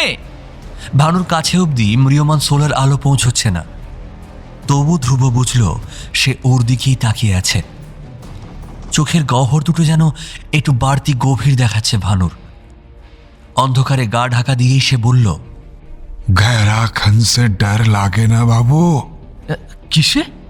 गहरा खन पहाड़ के गुदवा में एक गुफा बा, वहां में गहरा खन बसेला बाबू। অবিকল ভানুর গলা। গ্রাম্য ভাষা যদিও, এর চেয়ে অনেক পরিষ্কার হিন্দি বলে ভানু এমনিতে, এমনকি ভাঙা ভাঙা বাংলাও বলে কখনো কখনো। তবে এখন একেবারে মাতৃভাষা বেরোচ্ছে তার মুখ দিয়ে। ভানু কি তবে নেশা টেশা করে চলে এসেছে এত রাতে এদিকে? তুমি বাড়ি যাও ভানু, কটা বাজে জানো? रात मां पथार के दरार मां गहरा खन सांस लेला बाबू। বলছি রাত দুপুরে আমায় ভয় দেখাতে এসেছো নাকি ভানু? একটু রাগত স্বরে কথাটা বললেও ধ্রুব টের পেল তার শিরদাঁড়া পাকিয়ে উঠেছে যেন। গলা শুকিয়ে যাচ্ছে, মাথার মধ্যে কি যেন বলছে, সাবধান, এই লোকটা কে? ভানুই তো, নাকি সাক্ষাৎ কোনো বিপদ? काहे कि जो गहरा खन के नजर में आयल वो आदमी ना रहे बाबू, राख बन जाला, राख। আর পারল না ধ্রুব। কয়েক পা এগিয়ে এসে জোরালো 5 সেলের টর্চের আলো ফেলল লোকটার মুখে। সঙ্গে সঙ্গে চোখের পলকে লোকটার শরীর ধোঁয়ার কুণ্ডলি পাকিয়ে মাটির ভেতর সেঁধিয়ে গেল। ধ্রুব ছুটে এসে দাঁড়ালো পাথরটার পাশে। কোথায় কি? ভানু কেন? কোনো মানুষের চিহ্ন নেই কোথাও। ডেকে উঠল ধ্রুব, কিন্তু তার সমস্ত সত্তা ততক্ষণে চিৎকার করে বলছে, ভানু নেই, কেউ কোথাও নেই। যাকে সে দেখেছে সে এ পৃথিবীর কেউ নয়। গা ছমছম করে উঠল মুহূর্তে, ঘাড়ের লোমগুলো খাড়া হয়ে উঠল, যেন ষষ্ঠ ইন্দ্রিয় বলে দিচ্ছে মূর্তিমান মৃত্যু দাঁড়িয়ে আছে একটু দূরেই। অন্ধকারে গা ঢাকা দিয়ে আকাশের রক্তাক্ত চাঁদ মুখ বেঁকিয়ে হাসছে যেন। ধ্রুব এক দৌড়ে এসে সেকেন্ডের খণ্ডাংশের মধ্যে ক্যারাভ্যানের ভেতর ঢুকে দরজা বন্ধ করে দিল। আর সাথে সাথে বাইরে থেকে শোনা গেল, बाबू गहरा खन से डर लागे ना बाबू, ए बाबू, बाबू। ধ্রুবর হৃৎপিণ্ড গলার কাছে দাপাচ্ছে। সে দরজায় পিঠ দিয়ে বসে পড়ল মেঝের উপরই। দরজার ওপাশে সেই স্বর কিছুক্ষণ থেমে রইল, যেন চুপটি করে ওকে দেখছে। তারপর রাতের আকাশে নীরবতাকে চুরমার করে এক তীক্ষ্ণ অট্টহাসি 10 দিক কাঁপিয়ে দিল। শরীরের রক্ত জল হয়ে গেল ধ্রুবর। সে চোখ বন্ধ করে শরীরটাকে গুটিয়ে দরজার সামনেই পড়ে রইল। ভানু, ভানু, ভানু। কতক্ষণ হিসেব নেই। ভয়ে ক্লান্তিতে কে জানে কখন ঘুম এসে গিয়েছিল তার। ঘুম ভাঙল যখন, তখন কেউ তুমুলভাবে দরজা পেটাচ্ছে। চমকে উঠে ধ্রুব দেখল বাইরের আলো ফুটছে। ঘড়িতে ভোর 5:40। মেঝেতে গড়াগড়ি খাওয়া জলের বোতল কাঁপা হাতে তুলে ঢকঢক করে খানিকটা জল খেল ধ্রুব। তারপর কোনো রকমে সমস্ত সাহস একজোট করে দরজার কাঁচে উঁকি দিল সে। বাইরে একটা চেনা মুখ, প্রফেসর বিল্বদল ব্রহ্মচারী।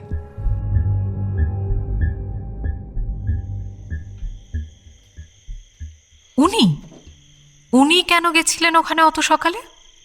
আসার তো কথা ছিলই, কিন্তু কাক ভোরে উঠেই ছোটার দুটো কারণ। এক, গতদিন দুপুরের ডেটা নেয়নি ধ্রুব, ফলে লগ দেখে প্রফেসর বুঝে গিয়েছিলেন যে কিছু একটা সমস্যা হয়েছে। আর দ্বিতীয় কারণটা? এই যে এইটা দেখুন, বুঝতে পারবেন। দেখলাম জিনিসটা একটা মেলের স্ক্রিনশট। প্রফেসর মেল লিখেছেন কৃষি গোয়েলকে, ছোট্ট মেল। বক্তব্য কিছুটা এরকম: ঋষি, তুমি কাল সকাল সকাল সাইটে পৌঁছচ্ছ তো? পথে বেশি দেরি করো না, কারণ ধ্রুবর মনে হয় আবার সমস্যা হচ্ছে। ভানু জানিয়েছে কাল সারাদিন এক গুহার খোঁজে নাকি পাহাড়ে পাহাড়ে ঘুরে বেরিয়েছে। ডেটা নেয়নি, লাঞ্চ করেনি, কি এক আগুনের ঝর্ণা নাকি খুঁজে পেয়েছে। বোঝো, ওর জন্য সত্যি চিন্তা হচ্ছে। তুমি তাড়াতাড়ি এসো। তারপর বাকিটা ওর মুখ থেকেই শুনতে পারেন। দেখা করিয়ে দেবেন ওর সাথে? আগে না, তবে কাল ওর সাথে যখন কথা বলছিলাম তার একটা ভিডিও রেকর্ডিং আছে, সেটা দেখাচ্ছি। আনঅফিসিয়াল জিনিস কপি চাইবেন না, দিতে পারবো না। গতকাল 4 নভেম্বর সন্ধে 7:20, নিঃশব্দ গুমোট সন্ধে। থানার ঘরটায় একমাত্র বাল্বটা টিমটিম করে জ্বলছিল। বাইরে হালকা বৃষ্টি পড়ছে। থানার ঘরের এক কোণে টেবিলের ওপর ম্লান আলো পড়েছে। বাইরের বৃষ্টির শব্দটুকুই একমাত্র আওয়াজ। ধ্রুব বসে আছে ঘরের একমাত্র কাঠের চেয়ারটায়। তার চুলগুলো এলোমেলো, চোখ লালচে, চোখের নিচে গাঢ় কালি, ঠোঁটে শুকনো রক্তের দাগ। ফ্যাল ফ্যাল করে সে তাকিয়ে আছে একটা গোল পেপার ওয়েটের দিকে। তার সামনে ফাইল খুলে বসেছেন রণজিৎ। রণজিৎ ধীরে ধীরে বললেন, প্রফেসর ব্রহ্মচারী এখনো সংজ্ঞাহীন, তুমি জানো তো? যেন ঘুম ভেঙে উঠে ধ্রুব বলল, তাই স্যার সুস্থ হয়ে যাবেন তো? সে আমি কি করে বলি বলো তো, আমি তো ডাক্তার নই। কিন্তু আমি এটুকু জানি, মাঝে মাঝে তার জ্ঞান ফিরছে। স্টেটমেন্ট তিনি দেবেন, তখন কে বাঁচাবে তোমাকে বলো তো? তাই বলছি, স্বীকার করে নাও যা করেছো তুমিই করেছো। জ্ঞান ফিরলে প্রফেসর কি প্রলাপ বকছেন জানো? ধ্রুব পাগল হয়ে গেছে, ধ্রুব আমাকে মেরে ফেলবে, একটাই কথা। ওনার সারা গায়ে অজস্র আঘাত, ডান পায়ে ফ্র্যাকচার, মাথায় গভীর চোট, ডান হাত কনুই থেকে ঝুলছে। আচ্ছা সত্যি করে বলো তো, তুমি কেন ওকে ধাক্কা দিয়ে ফেললে ওই খাদে? উনি ভুল দেখেছেন, আমি ঠেলিনি। আমি ঠেলবো কেন? তাহলে কিভাবে পড়ে গেলেন উনি, তুমি বলো। আরেকবার চোখ তোলে ধ্রুব, কিন্তু রণজিতের ধারালো দৃষ্টির ছ্যাঁকা খেয়ে চট করে মুখ নামিয়ে এসে বিড়বিড় করে কিছু বলে, শোনা যায় না। রণজিৎ পেনটা ঘুরিয়ে টোকা মারলেন টেবিলে। কে বলো? গেহরা খন। কি গেহরা খান? কি এখানে বসে বসে গল্প বানাচ্ছ নাকি? না স্যার না, গেহরা খন একটা জানোয়ার। গুহার গভীর অন্ধকারে ওর বাস, ছাই সর্বস্ব শরীরটা। আমি দেখেছি, টর্চটা তখন আধমরা, কিন্তু নিজের চোখে দেখেছি স্যার। আপনি আপনি প্লিজ বিশ্বাস করুন। মানে? আমি যেতে চাইনি জানেন, তাও স্যার জোর করে আমায় ধরে নিয়ে গেলেন। আমি গুহার বাইরে ছিলাম, প্রফেসর গেলেন ভেতরে। তারপর তারপর তারপর তারপর একটা অদ্ভুত আওয়াজ, যেন গরম বাষ্পের ভিতর থেকে ভেসে আসছে কারো গর্জন। সেই শব্দ শুনেই আমি ভেতরে। আচ্ছা বেশ বেশ, শান্ত হও। কি দেখলে ঠিক করে বলো। স্যাঁতস্যাঁতে ঠান্ডা শরীর, কিন্তু নিঃশ্বাসে আগুনের হলকা, চোখ দুটো টকটকে লাল, যেন রাগে জ্বলছে। গুহার ভেতরকার অন্ধকারটা আসলে ওরই ধোঁয়ার মতো শরীর স্যার। সাপের মতো পেঁচিয়ে পেঁচিয়ে পুরো গুহাটার দেওয়ালটা ঢেকে রেখেছিল সে জানোয়ারটা। তুমি কি করলে? আমার মনে নেই স্যার। অজগরের মতো আমায় পিষে ফেলতে আসছিল সে দানবটা। আমি পাগলের মতো লড়ে গেছি স্যার। পাথর ছুঁড়েছি, থেতলে দিতে চেষ্টা করেছি ওটার মাথা। তারপর আমার টর্চের আলো নিভে গেল, আর কিছু মনে নেই। তোমাদের সহকারী ভানু বলেছে সে তোমায় ওই অবস্থায় পেয়েছিল সকাল 9টার সময়। তুমি অজ্ঞান, তোমার পোশাকে রক্ত, কিন্তু অক্ষত। আর প্রফেসরকে উদ্ধার করি আমরা সেই ফাটলের ভেতর থেকে। খড়ের পুতুলের মতো মুচড়ে গেছে তার হাত পা। আর তুমি বলছো সেসব করেছে এক দানব। তা সে দানবটা গেল কোথায় তারপর ধ্রুব? আমরা যে এত খুঁজলাম গুহার ভেতরে আশেপাশে, কই আমরা তো দেখতে পাচ্ছি না দানবটাকে। ও তো আর এ দুনিয়ার প্রাণী নয়। আমি দেখেছি ওর লম্বা কালো লেজটা আস্তে আস্তে হারিয়ে যাচ্ছে গুহার অতল খাদের মধ্যে। প্রফেসরের শরীরটা সে লেজে পাকিয়ে ধরেছে। প্রফেসর নড়তে পারছেন না, শুধু শুধু গোঙাচ্ছেন। সে কি যাচ্ছে তাই অবস্থা। শেষ কথাগুলো অদ্ভুত সুরে বলে ধ্রুব হঠাৎ খিলখিলিয়ে হেসে উঠল। কি শীতল, কি অপার্থিব সেই হাসি। হাসতে হাসতে নুইয়ে পড়ল টেবিলের ওপর। তার মুখ দিয়ে লালা গড়িয়ে পড়ছে, চোখ ঠিকরে বেরিয়ে আসছে, কিন্তু হাসি যেন থামাতেই পারছে না সে। মনে হচ্ছে যেন কোনো শয়তান ভর করেছে ওর শরীরে। আমি নির্বাক হয়ে গিয়েছিলাম। যদিও জানি জাস্ট একটা অ্যাসাইনমেন্টে এসেছি, তবুও গায়ে কাঁটা দিচ্ছিল ওই বিভৎস হাসির শব্দে। Total psychotic breakdown. তাই? আপনার এখনো সন্দেহ হচ্ছে? আমি তো নিশ্চিত এইসব ধ্রুবর কল্পনা। আর তা না হলে radiation, severe neuro behavioural change, gamma এক্সপোজারে এরকম ডিলিউশন, এরকম ভ্রম হতেই পারে। কিন্তু আমরা খোঁজ নিয়েছি, গুহায় তেমন হাই রেডিয়েশন তো নেই। কতটুকু গেছেন আপনারা? বললেন তো ওই গুহার ভিতর অবধি নাকি কেউই যায়নি। লোকাল লোকেরা ওখানে নাকি কেউ ঘেঁষে না। মনে রাখবেন, ভ্রমের বীজ হিসেবে রাগ তোর ছিলই।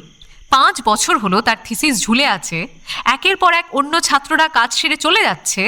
ধ্রুব মনে করতেই পারে যে প্রফেসর ওর জীবনটাকে আটকে রেখেছেন। এর মধ্যে উদ্ভট সব গল্প আর রেডিয়েশনের এক্সপোজার। ধ্রুব কিন্তু এও বলেছে যে প্রফেসর ওর গুরু, উনি না থাকলে কবে ওকে বের করে দিত ইউনিভার্সিটি। এই শেষ কথাটা কিন্তু সত্যি, আমরা ভেরিফাই করেছি। সে যাই হোক, ওকে আর নিজের মধ্যে ছিল তখন। মাকে হারিয়েছে, মন ভেঙে গেছে। মনে হচ্ছে ওর কাজ, ওর ভবিষ্যতের কোনো গুরুত্ব নেই প্রফেসরের কাছে। সেই ক্ষোভ আর রেডিয়েশন জনিত সাইকোসিস। সে আপনি যা বুঝবেন তাই লিখবেন ম্যাডাম। জানেন তো, প্রফেসরের শরীরটা আমরা খুঁজে পাই গুহার ফাটলের ভেতরে প্রায় 21 ফুট নিচে। ফাটলটা 12-14 ইঞ্চি চওড়া হবে বড় জোর।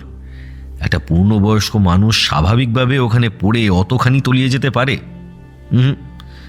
আমার তো মনে হয়েছিল যেন কেউ প্রবল শক্তিতে ওনার শরীরটাকে টেনে হিঁচড়ে গেঁথে দিয়েছে ওই সংকীর্ণ জায়গায়। ডান হাতটা স্ক্রুয়ের মতো পাক দিয়েছে যেন কেউ। অন্তত 18টা ফ্র্যাকচার আছে ভদ্রলোকের শরীরে। উনি যে বেঁচে আছেন এটাই আশ্চর্যের। যে এই কাণ্ড ঘটিয়েছে সে যে মানুষ তা অন্তত আমার মনে হয়নি। মানে অমানসিক শক্তি বলছেন? হাতাহাতির সময় ইনজুরিগুলো কি হতে পারে না? কে জানে, আমায় জিজ্ঞেস করলে বলবো কেউ ওনার শরীরটাকে নিয়ে খেলার পুতুলের মতো আছড়েছে গুহা জুড়ে। না হলে এরকম সাংঘাতিক চোট সম্ভব নয়।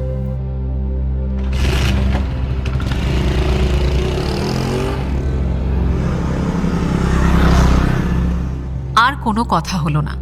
কিছুক্ষণ চুপ করে বসে থেকে একটা বিদায় সম্ভাষণও না জানিয়ে রণজিৎ বাইক স্টার্ট দিয়ে বেরিয়ে গেল। তার অবয়ব কুয়াশার ঠাসবুনোটের মধ্যে অদৃশ্য হয়ে গেল। আমি ওর যাওয়ার পথের দিকে কিছুক্ষণ তাকিয়ে থেকে ফোনটা হাতে নিলাম। দরকারি খবরগুলো এক্ষুনি জানানো দরকার।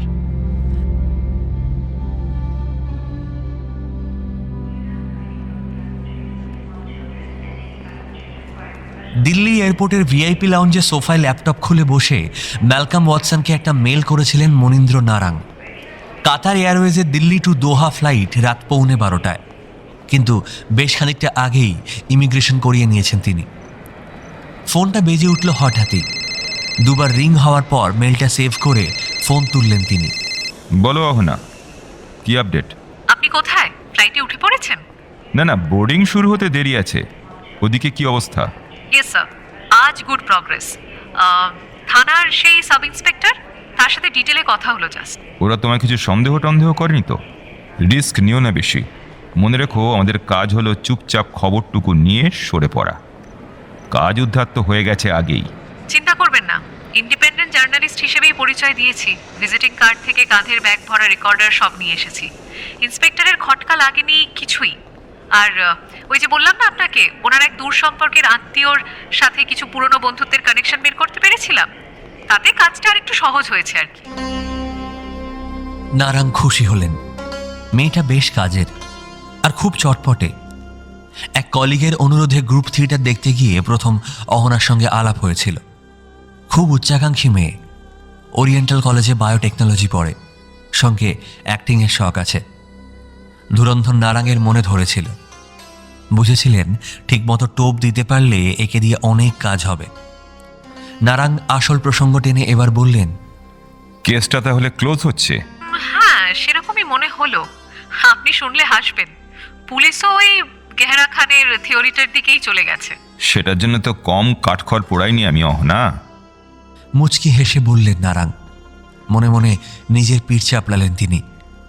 কুসংস্কারে ডুবে থাকা বিহারের গণ্ডগ্রামে ব্যর্থ এক রিসার্চ স্টুডেন্টের পাগল হয়ে ওঠার ঘটনায় চমক লাগলেও তাতে কেমিক্যাল কলকাঠি সন্দেহ করবে এমন লোক অন্তত ওই তল্লাটে নেই।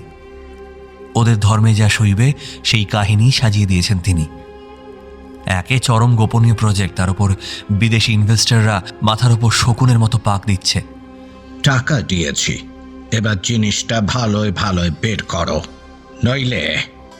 দাবির আড়ালে এই হচ্ছে প্রচ্ছন্ন হুমকি। 3 বছর আগে যখন রিসার্চ ফান্ড পেয়েছিলেন তখন নারাংও জানতেন না শেষ অবধি ব্যাপারটা কোথায় গিয়ে দাঁড়াবে।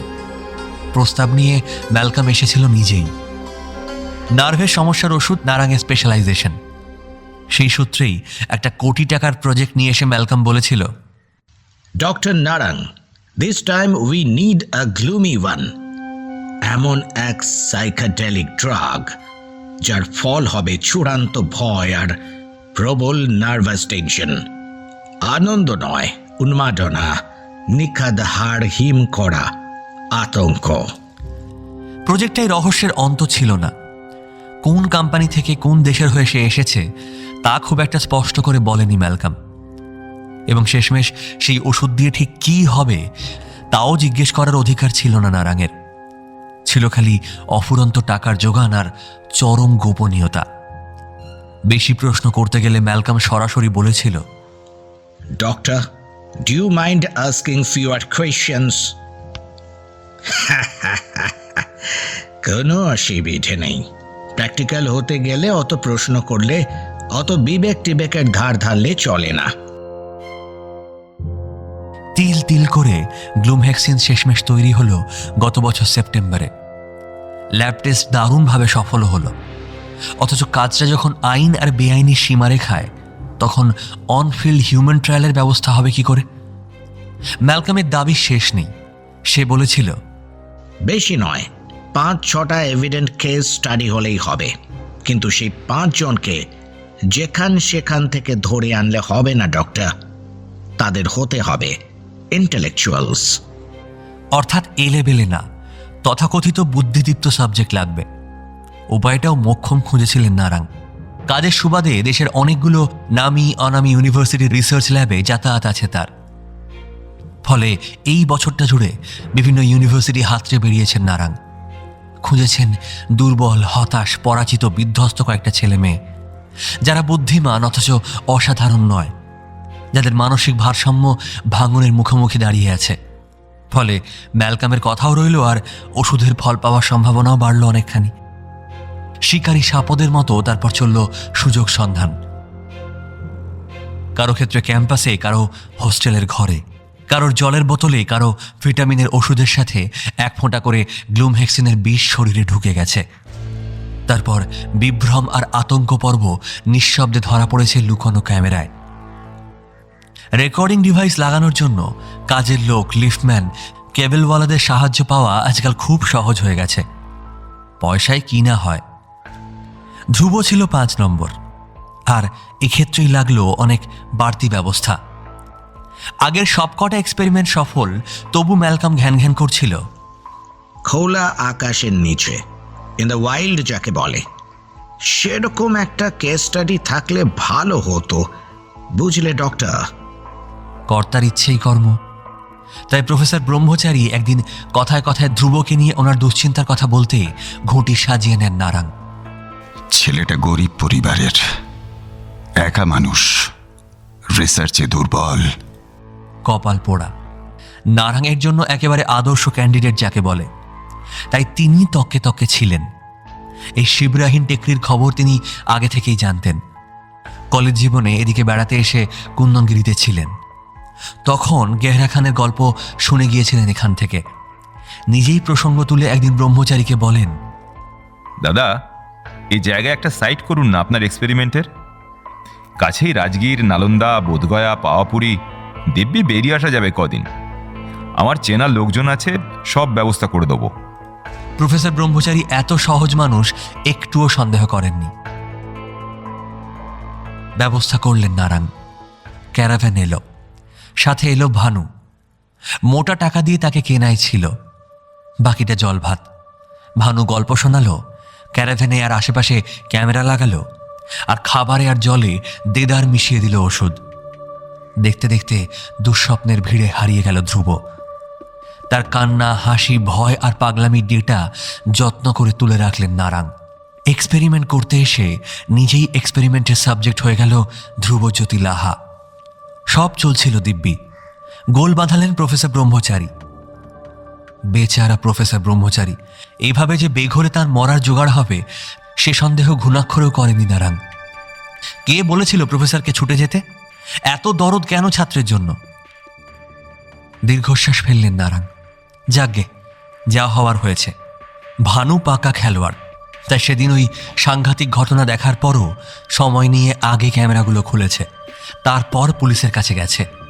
তবুও নারায়ণের জানার দরকার ছিল সন্দেহের আওতায় কারা আছে। ভানু বা তিনি নিজে নেই তো, ফলে ঠেকো দেওয়ার জন্য একটা সার্জিক্যাল ইন্টারভেনশন দরকার ছিল। ছুঁচ হয়ে ঢুকে সেভাবেই নির্বিঘ্নে কাজ ছেড়ে আসবে এমন কেউ। অহনা ছাড়া আর কারো কথাই ভাবতে পারেননি নারায়ণ। আমি না অনেকভাবে কথা ঘুরিয়ে দেখলাম জানেন স্যার, কিন্তু ওদের মনও সেই অলৌকিকই আটকে আছে। মনে হয় না সহজে সে বিশ্বাস টলবে বলে। টলার দরকারও নেই, ওদের দৌড় অতটুকুই। আমি তো একটা রেডিয়েশন ইনডিউসড সাইকোটিক ব্রেকডাউনের থিওরি বসিয়ে দিয়েছি, যেমনটা আপনি বলেছিলেন। গুড। আচ্ছা, ছেলেটার সাথে দেখা হলো? ও কি বয়ান দিচ্ছে? আর ওর বাড়ির লোক, তার আবার কেউ সন্দেহ টন্দেহ? না, বাড়ির লোক তো কেউ নেই স্যার, কিন্তু ধ্রুবর সাথে দেখা হলো না। তবে ওর বয়ান শুনেছি। শুনেছ? কিভাবে? রেকর্ডিং সাব ইন্সপেক্টর নিজেই শোনালেন। বাহ, অহনা বাহ। তোমার তো জবাব নেই দেখছি। তা কি দেখলে সেই রেকর্ডিংয়ে? সেই গেহরা খনের কথা, সেই ভয়, সেই হিস্টেরিয়া। চিন্তার কিছুই নেই স্যার। বেশ, নিশ্চিন্ত করলে। তাহলে আর কি, বেরিয়ে পড়ো এবার। ওকে স্যার, আপনিও সাবধানে যাবেন। আর বলছিলাম যে ওই স্যার, জিওভা ফার্মেটেকে আমার এক্সিকিউটিভ পজিশনটা একটু। আমি দেখছি ওটা। আপাতত তোমার অ্যাকাউন্টে টাকা ঢুকে গেছে, কদিন এনজয় করো। ওকে, ডোন্ট ওয়ারি লাভ, আমি আছি তো। Okay sir, thank you. Phone রেখে হাসি মুখে মেইলে মন দিলেন নারায়ণ। গ্লুম হেক্সিন নিয়ে অনেক অনুসন্ধান এখনো বাকি। ওষুধ তো নয়, যেন এক টুকরো ম্যাজিক। কিছুক্ষণের জন্যে যে জিনিসটা অমানসিক শক্তি দিয়েছিল ধ্রুবকে, না হলে প্রফেসর ব্রহ্মচারীর শরীরটা ওরকম গুঁড়িয়ে যেত না। তাছাড়া ধ্রুবর স্মৃতি, ধ্রুবর ভাবনা চিন্তার স্বাভাবিক স্রোতকে বরাবরের মতো নষ্টও করে দিয়ে গেছে ওষুধটা। নইলে শেষ ডোজের 2-3 দিন পরেও এমন ভুলভাল বকে। তাই কাজ অনেক। তবে সেসব রিসার্চ করতে হলে আগে ম্যালকমকে রিপোর্টটা পাঠাতে হবে। পরের কিস্তির টাকাটা আটকে আছে।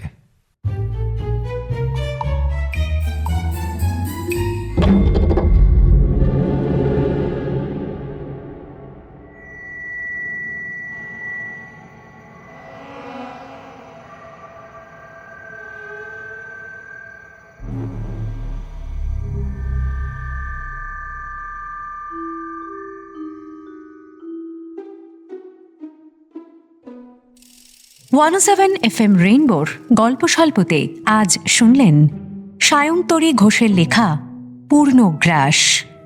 গল্পের কথক অর্ণব, অহনা অপরূপা, নারায়ণ স্যার উজ্জ্বল, রঞ্জিত সাউ বাসু, প্রফেসর সুদীপ্ত, ধ্রুব রাজীব, ভানু অর্পণ, মিতালি দেবারতী, অবধেশ আত্রেয়, মেহুলি বিহু, ঋষি সৌমিক ও ম্যালকম সোমক। গল্পের সূত্রধার সৌমি। শুনলেন গল্প স্বল্প। শুধু রেডিওতে নয়, গল্প স্বল্প শুনুন ইউটিউবেও। প্রতি রবিবার রাত 9টায় শুনুন নতুন গল্প আমাদের অফিসিয়াল ইউটিউব চ্যানেল আকাশবাণী কলকাতায়।